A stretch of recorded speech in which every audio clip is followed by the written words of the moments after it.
Welcome to the Michigan Man Podcast on Wolverine Sports Radio, a member of the V-Sporto Network, and in partnership with SB Nation's Maize and Brew, for Wolverine fans from coast to coast. Go Blue and welcome to the show. I'm your host, Mike Fitzpatrick. Whenever we beat Ohio State at anything, it's a good day. Last Sunday down in Columbus was sweet. Number 3 against number 4, the Big Ten race still up for grabs, and we seized the moment. Beat writer James Hawkins from the Detroit News joins us on our Game Day segment to discuss that game and much more. First, a few of my thoughts to get us started.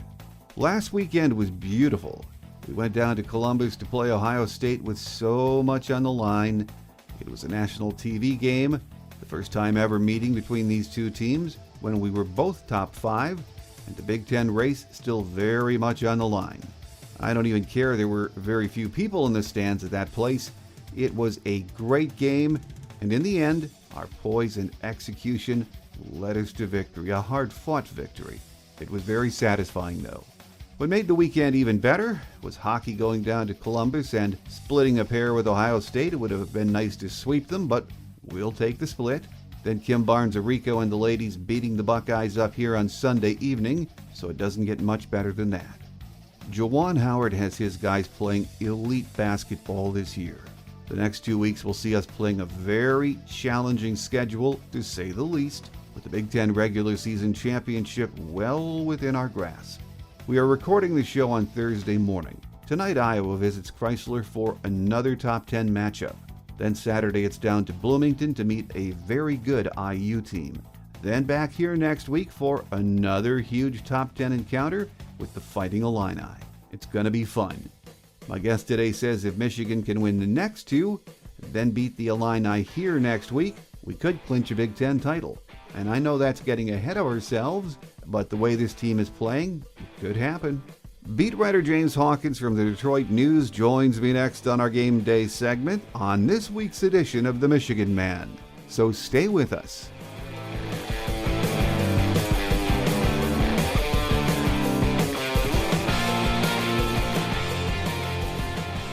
Here with us on our Game Day segment this week is beat writer James Hawkins from the Detroit News. Once again, great to have you back, James. Good to be back. Well, we are headed down the home stretch, James. Michigan still in first place. Got some help last night from Michigan State in beating Illinois, which really did help the cause. And at the same time, it was a big win for the Spartans, and looks like they might be turning it on at the right time. Yeah, definitely. It's kind of funny how maybe it looks like, Michigan has kind of switched roles, I guess, over in recent years. I mean, you think of Michigan was always the team that was, always maybe hitting its stride or kind of making that push down the closing stretch. But, I mean, obviously Michigan State, they're playing for their tournament lives right now. And, yeah, I mean, you can tell that they've been playing with a sense of urgency and taking down Illinois last night. And like you said, I mean, that obviously was a big win for Michigan State, but also a big win for Michigan because that helps, clear the path for Michigan's, first Big Ten title since 2014. Obviously Illinois has, 4 games left, and they kind of have a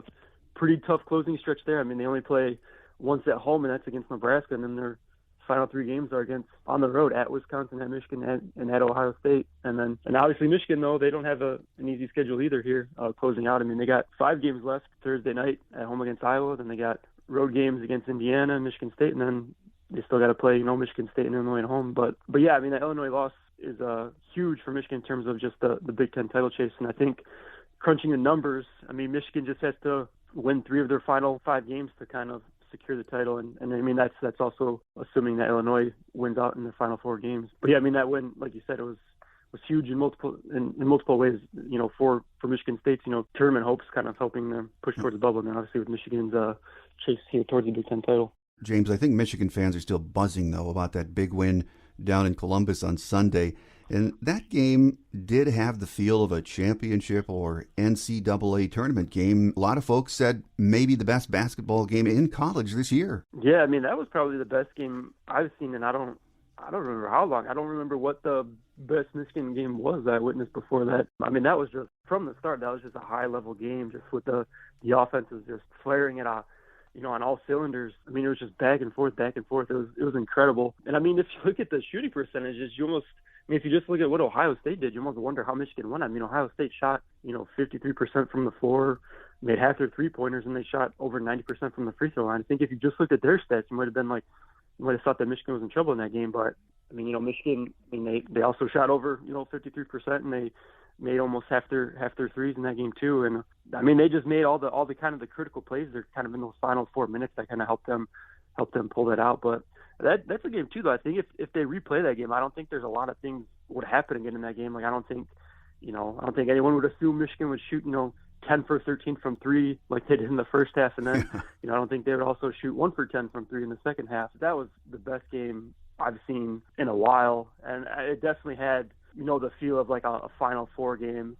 And I think that's the cool thing though too. I think that was like the type of game that lived up to the hype and kind of lived up to the billing, just going into that with that being a top 5 matchup. But yeah, that was just an incredible game. And I think the one thing that stands out too is it showed that Michigan, they played with poise and composure though, just not to get rattled or kind of blink at any point in that game. Just because, like I said, it was just back and forth the entire time for like over 36 minutes, just until Michigan was able to kind of create enough separation there down in those final few minutes. Well, I know there were no fans in the stands in Columbus, but still a road win against your arch rival in their house, the number 4 team in America, that counts for a lot, doesn't it? Yeah, I mean, it says a lot. Just, I mean, if you look at Michigan last season, that was kind of the thing that Michigan struggled with, was winning on the road. Fans factor into that at some point, but I mean, all these games, I mean, there's no fans, taking place, so it's not like any team has an advantage anymore. I mean, but still, I mean, I guess the home teams still do have a slight edge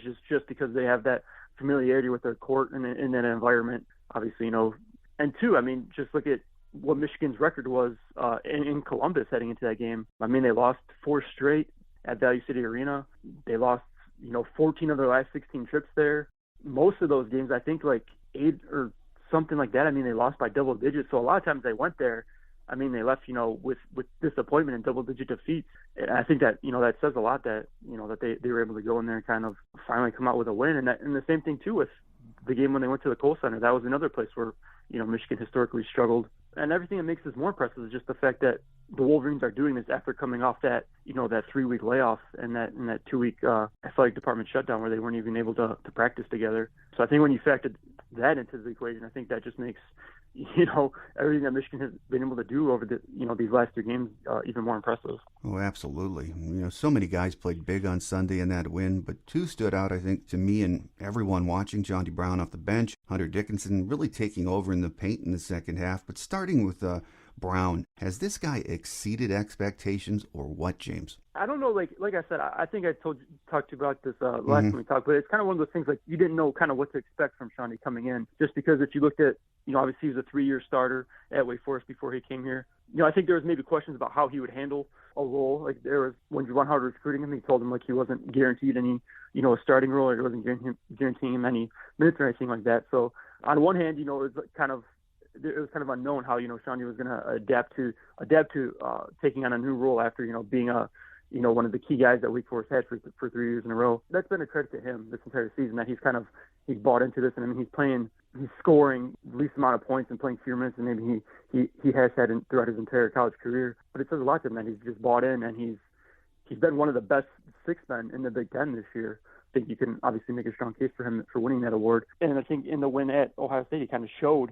I mean, he came off and he just hit those 3 threes in a row, making his first 3 long-range shots. That kind of helped Michigan pull ahead and take their first lead of the game. And, I mean, he's one of the better defenders on Michigan's team. I know Isaiah Livers said at one point he thinks that him and Eli Brooks are all Big Ten type defenders and should be on the all, Big Ten defensive team at the end of the year. The one thing, too, is that he just plays with, just with grit and toughness every time he's out there. I think the best example of that was on that one possession where he ended up grabbing the 2 offensive rebounds and scoring on that putback which gave Michigan the lead for good in the game at Ohio State. But yeah, I think Sean D has just been everything that you would have hoped he would have been, and more this season, just with everything he's been able to provide off the bench and the spark he's been able to consistently provide. I mean, and even when he's not, been scoring, I mean, he's still making an impact on the defensive end, just digging down and making life miserable for whoever he's guarding. Then there's Hunter. I know he's 20. They kept mentioning that on the telecast on Sunday, but he is still a freshman. But by now it's more than apparent the stage is not too big for this young man, is it? No, I mean, that was one thing that Juwan Howard got asked after the game was just how, if he had any concern about, Hunter going into a game like this. But I mean, Michigan's kind of played in bigger games, I guess you could say, before this. I mean, like when they had the game at home against Wisconsin, I think that was still a top 10 matchup. And I mean, Hunter had a pretty big game there. But yeah, I think just the one thing that as of late, he kind of, I guess he wasn't having the monster games he was having, earlier on in Big Ten play, just because obviously he's becoming more of a focal point and he's getting more attention by opposing defenses, so he's facing more of those double teams. And I think, Sunday's game was just an example of him just learning from those previous experiences and, just putting in the work in film and just knowing how to handle those double teams better. And the one thing that really stand out to me was in the first half, just when he made a couple of those cross court passes that kind of got guys open looks. I think one of them was to Eli in a corner, and another one was to Shawn D. Brown on the wing. Those are a pair of impressive passes. And then, he also started to finally get some one-on-one matchups, which he's shown that he can take advantage of. And he just looked like he was just determined in the entire second half. And I mean, Michigan just wasn't afraid to keep going to him, and that kind of showed. I mean, I think he had one stretch where he scored 10 of Michigan's 15 points. Yeah.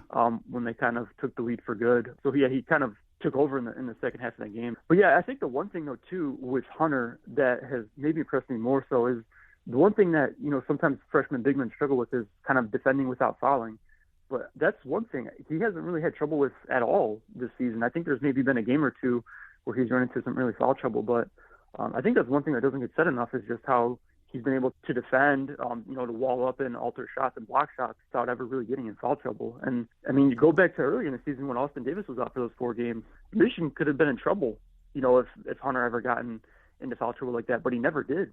And, so it was never a concern. Yeah, but that was just, so I think that's another point that needs to be made about him that he's been doing well that maybe gets overlooked a little bit. But I think Sunday was just, maybe a showing of, the Hunter Dickinson of the old, I guess, in a sense, just how he kind of returned to his dominant self, especially in that second half. Well, Livers and Wagner were solid on Sunday, but the other guy who just continues to impress me, like Chandi, this guy's far exceeded my expectations. It's Mike Smith. I don't even care that he played 4 years in the Ivy League. This guy is proving he is a big-time point guard, isn't he? Yeah, I mean, he's another guy. Like we said with Chandi, he's just a dude who's bought into his role, never tries to do too much. And, I mean, he's doing obviously an amazing job, facilitating and running the offense. I think he's still leading the Big Ten in assists. One of the keys in the second half in the game at Ohio State was the fact that Michigan only had 1 turnover in the second half. I mean, they had 7 for the game, but that was a key stat, and that was probably one of the bigger differences in the game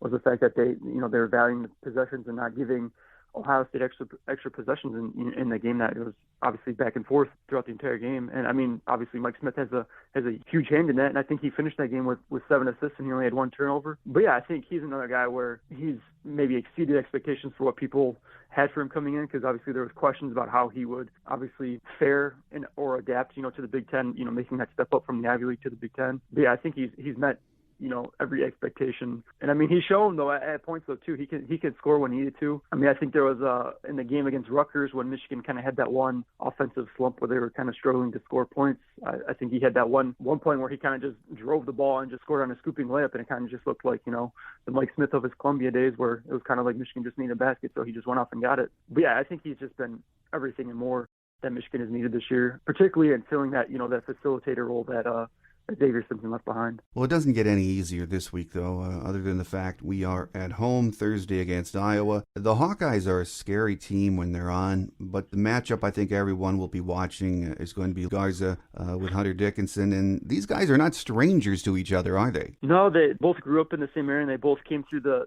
team takeover AAU team, so they have some familiarity with each other, and I think they've been playing with each other practicing with each other and playing with each other for a while. I think Luka was playing above Hunter, like on the team takeover team. I think he was playing on maybe the older teams, but I think they would practice with one another when their AAU teams were holding practices. So I mean, they've worked out together, they practiced together, they've known each other since I believe since Hunter was in middle school or maybe in 8th grade. So they have quite the history together. And I know this past off season during quarantine and during the pandemic, they were also working out together with their AAU coach Keith Stevens. So they definitely have a familiarity with one another, and they know each other's games. And that's going to be interesting, though, too, heading into that matchup. It's not like, neither guy's going to know each other, but, I mean, they're going to maybe know what each guy does best, and, they kind of are going to have a feel for how to guard one another, maybe how to take away certain things that each guy does well. So it's going to be an interesting matchup. It's going to be kind of the battle within the big battle, so to say. We'll talk about this Iowa team, James, and what you see as the key matchups for Michigan on Thursday night. Obviously, I mean, I think Iowa, they have plenty of talent across the board. I mean, they have Jordan Bohannon, C.J. Frederick, Joe Wieskamp. I mean, they have a talented perimeter.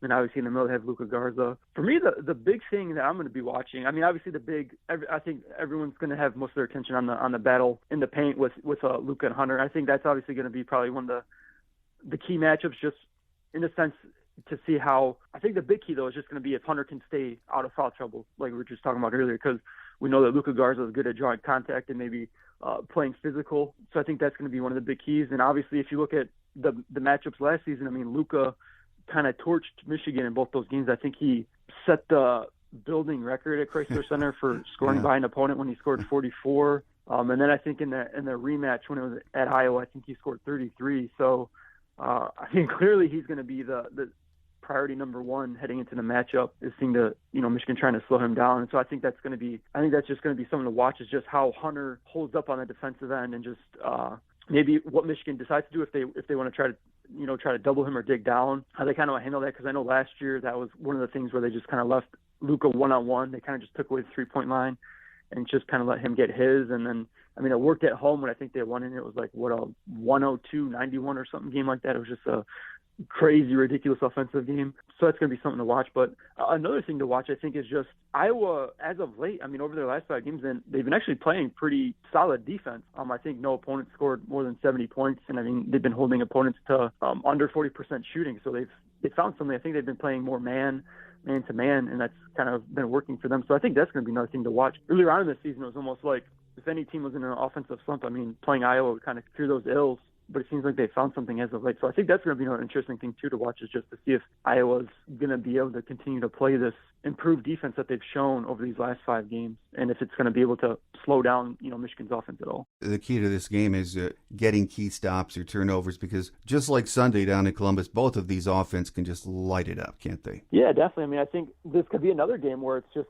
another offensive showdown, or just where both teams are just executing at a high level. But I think the one thing, I mean, if that does happen, Michigan has shown that, that they can dig down and get stops when they need to. Like we saw in the game at Ohio State, when they were able to string together enough stops there in the final 4 minutes. And then the same thing when they played their home game against Rutgers, when they had that one stretch where I think they went something like 7 minutes and they scored just 1 point. I think within that they had like a 5-minute scoring drought, and they went like over 6 minutes with between made field goals. I mean, that stretch, I mean, they kind of saw, what was it? They had like a 17-point lead and only dipped down to 12. Mm-hmm. So I mean, Michigan's shown they can lock in and string together stops when they need to, especially in a game where it's if it is one of those ones where the offense kind of gets rolling. I mean, they've shown that they can kind of lock down and get the key stops at key points, and that's something I don't know if Iowa's proven or shown. If they can get into a game where it's like that, if it's an offensive shootout, they can string together stops at key moments like that. I mean, if it's a game that does get to that, I mean, Michigan might have an edge in that, just because, like we said, that they've proven and they've shown that they can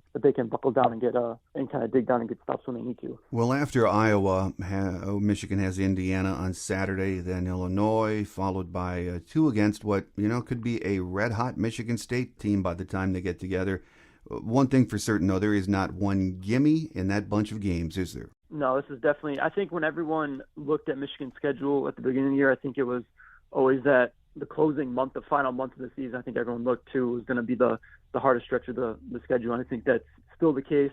I think the big thing that kind of stands out over these next 3 games is just that Michigan's going to be going up against some of the best big men in the Big Ten. I mean, obviously, there's so many good big men in the Big Ten, but I mean, especially that's going to be the case over these next 3 games with Luka Garza. Then you have Trace Jackson Davis, and then after that you have Kofi Coburn. So this is going to be a big stretch for Hunter Dickinson. And like I said, the big key is just going to see for him to just stay out of foul trouble, because I mean, going back to the Illinois Michigan State game, that was, I mean, how many big men almost fouled out or did foul out for Michigan State, just trying to defend Kofi and just using up their fouls on him. So yeah, I mean, this is just going to be a key stretch. I mean, obviously with Indiana, like I said, Trace Jackson Davis is their star player, so I mean that's going to pose problems. And then with Illinois, they probably have one of the best inside-outside tandems in the nation, with Kofi Coburn and Ayo Dosunmu, who is making his case for Big Ten and National Player of the Year, and has proven to be one of the best closers in college basketball. And then obviously with Michigan State, as you pointed out, they could be on a hot streak and making a push there towards the end, and they're going to have plenty to play for in those two games. So it's definitely setting up for an exciting closing stretch. And who knows, maybe the game against Illinois would be the game that could decide if Michigan wins the Big Ten. Not, I mean, that would obviously make that game much more exciting. So I mean, definitely meaningful games here down the stretch, and definitely going to be 5 exciting games heading into the postseason, the best time of the year. Oh, absolutely. It's going to be a great stretch, and it will leave Michigan, if the schedule holds up, with 17 games played of the 20 in Big Ten play. Do you think there is any chance Michigan or the Big Ten will sneak a makeup game in during these next 2 weeks? No, I don't think so. Just because when they announced the schedule changes last week, they kind of said it was for over the final 2 weeks. So I don't think that they're going to. I think they obviously made the Illinois and Michigan State games higher priorities to reschedule just to protect the rivalry, and then just for the fact that Michigan hadn't played Illinois this season yet before that game got postponed. Because, I mean, the other 3 games that they had a home game against Indiana, then they had the road games against Penn State and Northwestern. So those games just weren't higher priorities. But I just don't think that they're going to. I think what they rescheduled is what they're going to go with. I don't see them rescheduling anything more, just because after they play Indiana, there's really not going to be room for them to maybe wiggle in another game. Just because I think they're going to have stretches with 2 games in 3 days. Like I think they play Illinois, and then they have a day break, and they play Michigan State. So I just don't think they're going to try to cram in that many games. Just given the time where Michigan had their layoff, kind of like after the midway point of the season, I just don't think that there's enough time for them to maybe re-wiggle and reconfigure the schedule, and maybe make things work with how all the other schedules they have that they'd have to kind of move around and shift around. So I think Michigan, barring any other cancellations, knock on wood, I think they're just going to have 17 Big Ten games a season before a Big Ten tournament. Well, nothing is written in stone these days. We know with everything that's going on with COVID. If nothing changes in the next couple of weeks, the Big Ten is still on course to hold the tournament, aren't they, James? I mean, that was kind of a talking point maybe over the past month. There's, conversations or talks about whether conference tournaments should even be held. The idea was thrown out that maybe given the postponements and everything that, teams throughout the country and leagues has had to deal with, maybe using like the week of, conference tournaments to make up games, to play a complete, league slate. But, yeah, that's not going to happen with the Big Ten. Obviously, they moved the site from Chicago to Illinois to make it easier, just less risk, just because I guess Chicago is having more problems there. So I think the whole plan is to kind of move on. I mean, because, if they weren't having a Big Ten tournament, I think they would have already had to have made an announcement by now that they weren't going to be holding it. But, yeah, so the plan is to move ahead, and obviously there's television dollars and everything that goes into having it. So, yeah, for now it's for the Big Ten to still hold their tournament as scheduled starting on March 10th. And then, obviously, if Michigan holds up, they won't be playing till the quarterfinals, so they won't even be playing till March 12th. Well, on that Sunday game, CBS color analyst Bill Raftery said in all of the years he's watched the Big Ten, he's never seen it better from top to bottom. And at 77 years old, he's seen some great seasons and some great players. It's hard to argue this is not the best league in college basketball, isn't it? But yeah, it's kind of the same thing as last year. The Big Ten's proven that it's the toughest and one of the most talented and best conferences in college basketball. And I think you can just look at, all you have to do is just look at the bracket projections or the AP rankings. Anything. The Big Ten has 8 or maybe, I think they have at least 8 for sure in the NCAA tournament field, and they have a couple more on the bubble or something like that. So they could have up to 10 teams in the NCAA tournament this year. And what you have, Michigan, Ohio State, Iowa, Illinois, they're all in the top 10 teams in the nation. So, I think coming into the season, I think people expected it to be, the top conferences in the nation. I think it's only proven that throughout the season that this is, one of the best conferences in all of college basketball. And, there's plenty of stuff to back it up. Like I said, you can just look at, net rankings, AP rankings, the NCAA tournament projections. All that kind of just shows the Big Ten, once again, has kind of been the best league in college basketball. Final question for you, James, before we let you get away. Even though it has been a strange year in every way, but by this time, any season, we can usually say this team or that team has the look of a Final Four team. They're just that good. Does Michigan have that look to you? Yeah, definitely. You have to just look at what they've been able to do all season long. No team that they've come across has seemingly been a bad matchup. That's a big thing come tournament time. Is obviously a big part of it is just kind of who you match up against. But yeah, I think just Michigan has shown throughout the season that they can win in different ways. And like we've talked about before, I mean, they don't have, an offense that's relying on one guy. They don't have like one star player that they rely on that, an opposing team can kind of focus on and shut down. I mean, they have a pick your poison type offense where, I mean, they have everyone in the starting lineup and even Shawnee Brown. I mean, they have 6 guys who are capable of scoring, maybe 18, 20 points a game. They're capable of leaning on any certain guy on any given night to kind of carry the load. And on the other end, they've shown that they can dig down and, use their defense to kind of pull out and win games. I mean, I think they're only one of, a few teams that maybe rank in the top 10 in, offensive and defensive efficiency in the nation. So, I mean, like I said, I think they've shown throughout the year that they can win in different ways. They can win grinded out games that come down to the wire. They can just lean on their offense to just kind of blow out opponents like they did when they were winning by, that stretch where they're winning, beating ranked opponents by 19 points a game or whatever it was. So yeah, this team definitely has, all the pieces. It has the experience. It has, the guys who already had the experience of playing in big games in the tournament, with Isaiah Livers and Eli Brooks, guys that have played on the big stage before. They got the depth. Like I said, they got Shawnee Brown, Brandon Johns, Austin Davis. Yeah, I think they have everything that you need for a team to kind of make a deep run. And like I said, just given everything they've done this season and the body of work that they've shown, they definitely have the makings of a team that can make a deep run in the postseason. Here with us on our Game Day segment this week has been beat writer James Hawkins from the Detroit News talking Michigan hoops. Going to be a great stretch, James, to end the regular season in the Big Ten tournament and the NCAA tournament. So in the next few weeks, we will get you back and see what's happening, and we look forward to that visit. All right, sounds good. Thanks for having me, Mike.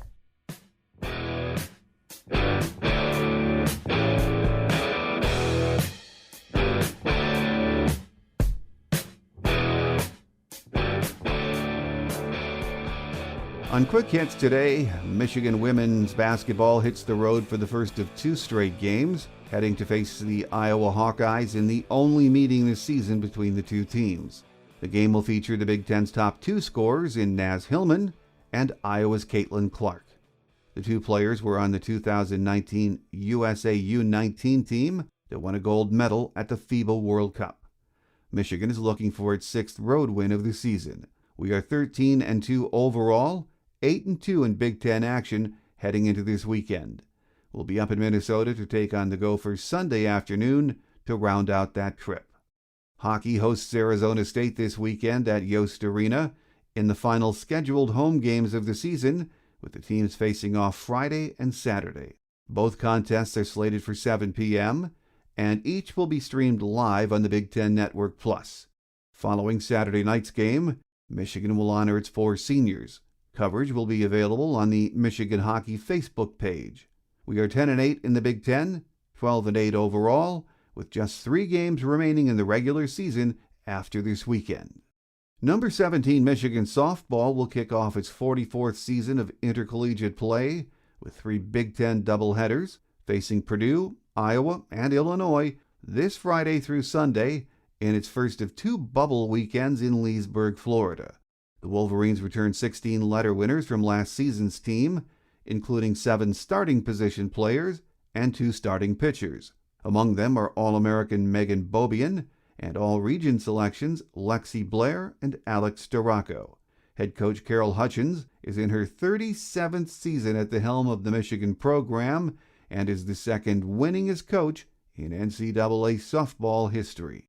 Michigan baseball announced its 2021 schedule last week. The conference-only slate consists of 44 games, including 16 at home, 20 on the road, and 8 at neutral sites. Every Big Ten team will juggle a varied schedule consisting of 4-game series and multi-team weekend series featuring games against 2 schools. Michigan will kick off the 2021 slate on March 6th through the 8th against Iowa with a featured tournament at Dell Diamond in Round Rock, Texas, with the Wolverines and Hawkeyes playing a 4-game series. On March 12th through the 14th, Michigan will play Purdue in a 4-game series at Fluor Field in Greenville, South Carolina. It's great to have both softball and baseball back in action, as well as the other spring sports. That will do it for another show. Thanks for taking time from your busy schedule to download and listen to us. Make sure you tell your Michigan family and friends about the show, too. I'm your host, Mike Fitzpatrick.